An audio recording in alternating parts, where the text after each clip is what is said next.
할렐루야. 수요기도에 오신 교우님들 주님의 이름으로 환영합니다. 오늘은 갑작스런 폭설 결빙으로 인해서 모이질 않고 각자 집에서 온라인으로 하나님 말씀 읽고 기도하는 시간으로 수요기도 성경 공부 진행하려고 합니다. 다 같이 사도신경을 남성하심으로 수요기도 시작하겠습니다. 전능하사 천지를 만드신 하나님 아버지를 내가 믿사오며 그 외아들 우리 주 예수 그리스도를 믿사오니 이는 성령으로 잉태하사 동정녀 마리아에게 나시고 본디오 빌라도에게 고난을 받으사 십자가에 못 박혀 죽으시고 장사한 지 사흘 만에 죽은 자 가운데서 다시 살아나시며 하늘에 오르사 전능하신 하나님 우편에 앉아 계시다가 저리로서 산 자와 죽은 자를 심판하러 오시리라. 성령을 믿사오며 거룩한 공예와 성도가 서로 교통하는 것과 죄를 사하여 주시는 것과 몸이 다시 사는 것과 영원히 사는 것을 믿사옵나이다. 아멘. 온라인으로 진행하기 때문에 찬송은 부르지 않고 곧바로 성경 본문 말씀 함께 보겠습니다. 오늘은 예배 찬양 훈련 45번째 시간 헌신의 방법입니다. 본문 말씀 보겠습니다. 사도행전 20장 24절인데요. 화면 보시고 또 홈페이지 보시고 같이 참여하겠습니다. 다 같이 한 목소리로 합독을 하시겠습니다. 내가 달려갈 길과 주 예수께 받은 사명 곧 하나님의 은혜의 복음을 증언하는 일을 마치려 하면은 나의 생명조차 조금도 귀한 것으로 여기지 아니하노라. 오늘은 사도행전 20장 24절의 말씀을 중심으로 헌신의 방법에 대해서 함께 묵상하는 시간을 갖고자 합니다. 본문을 보면서 같이 보겠습니다.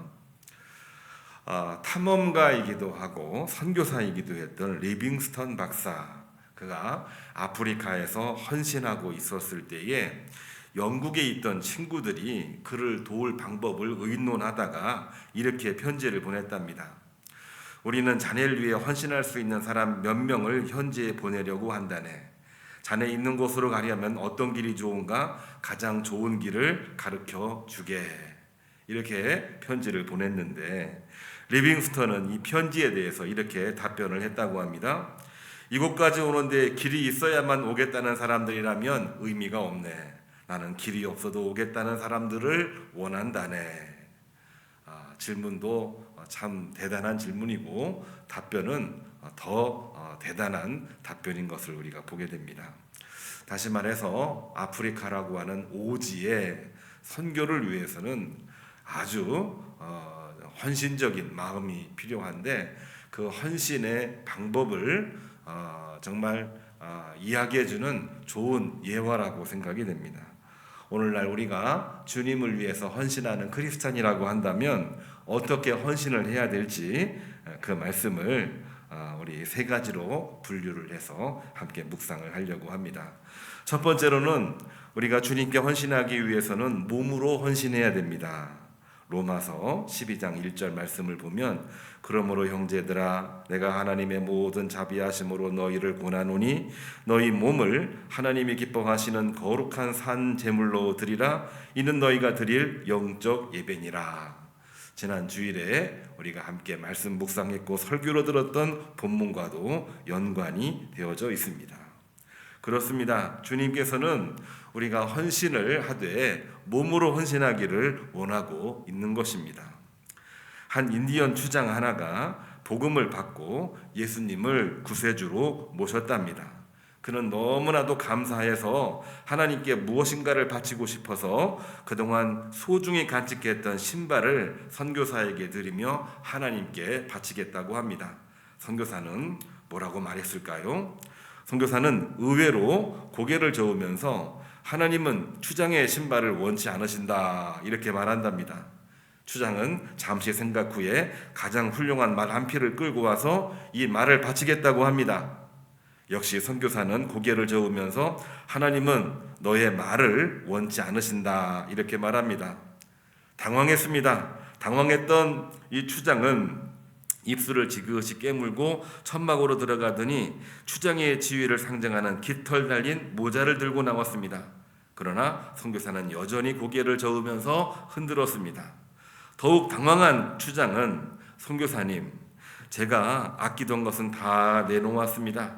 이제 내가 가지고 있는 것이라고는 제 몸 하나뿐입니다. 이렇게 말을 하자 선교사는 말합니다. 네, 바로 그것입니다. 그리스도께서는 당신의 몸을 원하고 계십니다. 그 순간 추장의 눈에 눈물이 흘렀고 자신의 생명을 전적으로 그리스도를 위해서 헌신하기로 서약을 했다는 이야기입니다. 주님께서는 우리가 헌신을 하되 우리 몸을 이제 헌신하기를 원하고 계시다는 얘기지요. 우리가 주일 예배 드리고 또한 봉헌도 하고 또한 여러 가지로 어떻게 헌신할까 다양한 방법들을 생각해 내고는 있는데 정작 주님께서 우리에게 원하시는 헌신의 방법은 우리 몸을 하나님 앞에 드리기를 원하고 있는 것입니다. 몸을 드린다고 하는 것은 과연 무엇을 말하고 있는 걸까요? 우리 몸이 주님을 위해서 직접 사역하고 이 일을 하기를 원하고 계시다는 얘기입니다. 어려운 일이 있어도 여러 가지 장애 요소가 있어도 그 문제를 헤치면서 그 문제를 해결해 가면서 주의 일에 참여하기를 원하고 계시는 것, 이것이 바로 주님께서 우리에게 원하시는 헌신이라고 하는 것입니다. 사도 바울도 헌신하고자 하는 성도들에게 이렇게 설교합니다. 너희 몸은 너희가 하나님으로부터 받은 바 너희 가운데 계신 성령의 전인 줄 알지 못하느냐. 우리 몸이 성령의 전이라고 이렇게 말을 합니다. 너희는 너희 것이 아니라 값으로 산 것이 되었으니 너희 몸으로 하나님께 영광을 돌리라. 자, 우리의 삶, 우리는 우리의 것이라고 이야기를 합니다. 틀린 얘기가 아니지요. 특별히 21세기 정말 가장 최첨단의 문화를 자랑하는 오늘날 우리의 삶은 나의 것입니다. 우리의 것입니다. 그 이상도 그 이하도 아닙니다. 그 누구도 내 삶을 빼앗을 수 없는 것입니다. 우리 개인의 어떤 삶에 대해서 우리 스스로 결정하고 또 말할 수 있는 그러한 중요한 그러한 시대가 되었는데 그럼에도 불구하고 성경에서 하나님께서 주님께서 사도 바울이 말하고 있는 것은 뭐냐면요, 우리의 삶, 우리의 모든 몸 우리 것이 아니고 그리스도께서 그의 피로 사신 것임을 분명하게 기억하라고 하는 것입니다.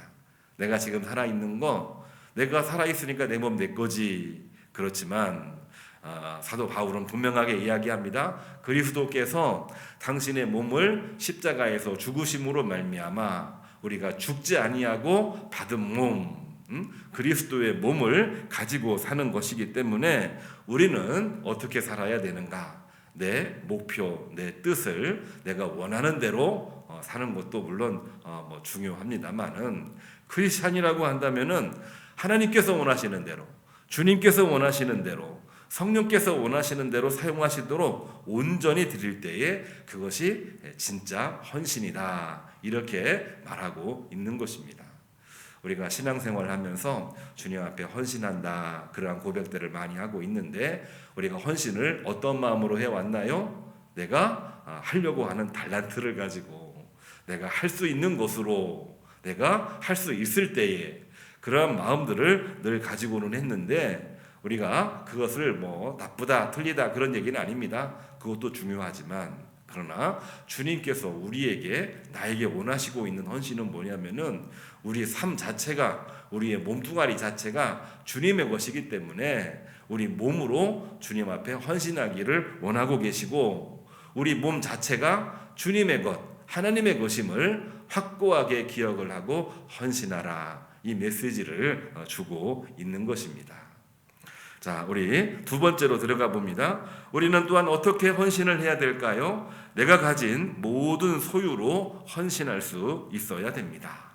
고린도후서 9장 6절에서 9절 말씀 빨간 글씨죠. 한번 읽어보겠습니다. 이것이 곧 적게 심는 자는 적게 거두고 많이 심는 자는 많이 거둔다는 말이로다. 각각 그 마음에 정한 대로 할 것이요 인색함으로나 억지로 하지 말지니 하나님은 즐겨내는 자를 사랑하시느니라. 아멘. 우리가 가지고 있는 소유로 주님 앞에 헌신할 수 있어야 됩니다. 아이젠하워 장군이기도 하고 후에 대통령이 되었죠. 대통령 취임 연설에서 이렇게 말합니다. 저는 꼭 사고 싶은 젖소를 보았습니다. 그래서 늙은 젖소 주인에게 이 젖소의 혈통은 무엇입니까? 물었습니다. 젖소 주인은 잘 모른다 대답하자 저는 또 울었습니다. 이 젖소는 1년 동안 얼마나 우유를 만들 수 있습니까? 젖소 주인은 잘 모르겠습니다. 그렇지만 이 소는 정직한 소이며 자신이 가지고 있는 모든 우유를 줄 것입니다. 말합니다. 저는 이 젖소와 같습니다. 제가 가진 모든 것을 여러분들에게 드리겠습니다.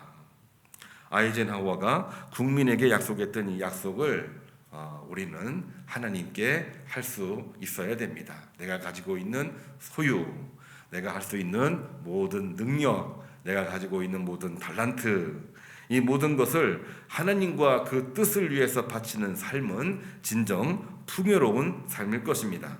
사람들은 보통 자기가 노력해서 얻게 된 재물, 건강, 자녀들 모두 자기의 소유라고 생각을 합니다만 엄밀히 보게 되면 내가 가지고 있는 지식, 지혜, 건강, 재물 그리고 가정 전체가 사실은 내 것이 아니라 주님으로부터 받은 것입니다. 하나님으로부터 받은 것입니다. 다시 말해서 주님의 것이라는 고백입니다. 부자이든 빈자이든 자기의 모든 소유는 하나님의 것으로 하나님을 위해서 사용할 수 있어야 되는 것입니다. 오늘도 우리가 주님 앞에 헌신한다고 할 때에 어떤 마음으로 헌신하고 있나요? 내가 가지고 있는 것, 할 수 있을 때, 할 수 없을 때 구분해서 우리가 나름대로 자기 판단을 하고 결정할 때가 많이 있습니다만 우리는 우리가 가지고 있는 소유물 자체도 주님의 것입니다. 하나님의 것입니다. 그렇기 때문에 있을 때에도 하나님 앞에 헌신할 수 있어야 되고 없을 때에도 주어진 모든 환경 속에서 하나님 앞에 헌신하는 것이 하나님께서 우리에게 나에게 원하시는 헌신임을 우리는 꼭 기억을 해야만 되겠습니다. 세 번째입니다. 우리는 헌신을 하되 마음을 다해서 헌신해야 됩니다. 신명기 6장 5절 말씀을 보겠습니다. 너는 마음을 다하고 뜻을 다하여 힘을 다하여 내 하나님 여호와를 사랑하라. 헌신은 마음 다해 모든 것을 다하여 하나님 앞에 영광 돌리는 것입니다. 예수님은 재물이 있는 곳에 마음도 있다고 했습니다. 우리의 가진 모든 것을 하나님께 드리고 우리 마음도 하나님께 드려야 합니다. 재물을 드리고 우리 마음을 드리지 않는다면 그것은 외식하는 것이요 하나님을 기만하는 것입니다. 이 말씀은 우리 이번 주 새벽 기도회 때도 함께 나누었던 말씀이에요. 믿음과 행위 중에 뭐가 더 중요하냐? 둘 다 중요하다. 왜 중요하냐? 그 중요한 것을 어떻게 드러낼 수 있느냐? 믿어도 마음으로 믿는 것입니다. 행함을 할 때에도 마음으로 행하는 것이 중요한 것입니다. 믿어도 마음은 믿지 않는다면 그건 믿음이라고 할 수가 없지요. 행함으로 실천을 할 때에도 마음 없이 행동하는 것은 온전한 행함이라고 말할 수가 없는 것입니다. 우리가 마음 다해서 우리 마음으로부터 감사함으로 즐겨내는 마음으로 하나님 앞에 헌신을 할 때에 그것이 진정한 헌신이고 하나님께서 우리에게 원하는 헌신이라 말하고 있는 것입니다. 우리가 이왕 신앙생활을 해서 믿음의 승리, 신앙의 승리를 하기 원한다고 한다면 하나님이 기뻐하시는, 주님이 기뻐하시는 헌신을 드리시기를 주님의 이름으로 축복합니다. 주님의 이름으로 주님께서 원하시는 방법으로 헌신을 할 때에 복이 있습니다. 그 복이 우리 모든 성도님들에게 한 사람도 빠짐없이 모두 다 임하시기를 주님의 이름으로 축복합니다. 기도하겠습니다. 주님, 참으로 감사를 드립니다. 오늘 폭설과 결빙으로 인해서 수요기도 성경 공부를 온라인으로 진행했나이다. 오늘도 주신 말씀 따라서 헌신의 방법, 몸으로 헌신하고 자기 소유로 헌신하고 마음 다해 헌신하라고 하는 세 가지 말씀을 우리 마음속에 묵상을 하고 오늘 밤 기도합니다. 헌신을 통하여 하나님 앞에 영광을 돌리고 하나님이 기뻐하시는 주의 종이 되어 이 땅에서 누구를 만나든지 어느 시간과 공간 속에 있든지 무슨 일을 하든지 주 안에서 형통하는 주의 종들 되게 하여 주시옵소서. 주님과의 깊은 결속을 통해서 힘을 얻고 지혜를 얻고 하나님이 주시는 힘으로, 하나님이 주시는 말씀으로 모든 일에 열매를 맺는 데 부족함이 없도록 주여 복을 허락하여 주옵소서. 예수님의 이름으로 기도합니다. 아멘. 광고 말씀 드리겠습니다. 오늘 첫눈이기도 하고 폭설이고 결빙까지 돼서 아마 적응이 안 된 우리 교우님들 운전할 때에도 사고 위험이 매우 높고요. 걸어가실 때에도 집 앞에 나와서 얼어있는 이 빙판길을 걸을 때에도 적응이 안 된 가운데 큰 사고 위험이 많습니다. 우리 안전사고 유의하시기를 바라고요. 날씨도 갑자기 추워졌어요. 우리 건강에 유의하시기를 바라고, 이번 돌아오는 주일은 12월 첫 주일이고 대림절 첫째 주일이기도 합니다. 그리고 지난주에 광고 드린 대로 12월 첫째 주는 2024년 예산 결산과 2025년 예산을 채용하는 공동의회, 이미 광고 말씀드렸습니다. 남은 3일 동안 우리 기도해 주시고 이날 예배와 공동의회에 우리 교우님들 모두 참여해 주시기를 바랍니다. 이를 위해서 예결산위원회에 예결산을 위임을 했고, 이번 토요일 날 6시에 모여서 식사하고 7시에 예결산위원회 진행하려고 합니다. 이를 위해서도 같이 기도해 주시기를 바랍니다. 그리고 내일 새벽도 밤에 눈이 더 올 것 같고 길이 워낙 미끄러워서 온라인으로 진행을 하려고 합니다. 내일 새벽 나오지 마시고 각자 집에서 5시 30분이 되면 보내드린 링크를 클릭하셔서 새벽기도 모두 참여하시기를 바랍니다. 이상으로 광고 말씀 마치겠습니다. 기도하겠습니다. 이제는 우리 주 예수 그리스도의 은혜와 하나님의 사랑과 성령의 감동하심이 오늘 수요기도 성경 공부 헌신의 방법을 함께 묵상하고 기도하는 주의 종들 머리 위에 이제로부터 영원까지 함께 하기를 간절히 축원합니다. 아멘. 이상으로 수요기도 성경 공부 모두 마치겠습니다. 평안한 밤 되시기를 소망합니다.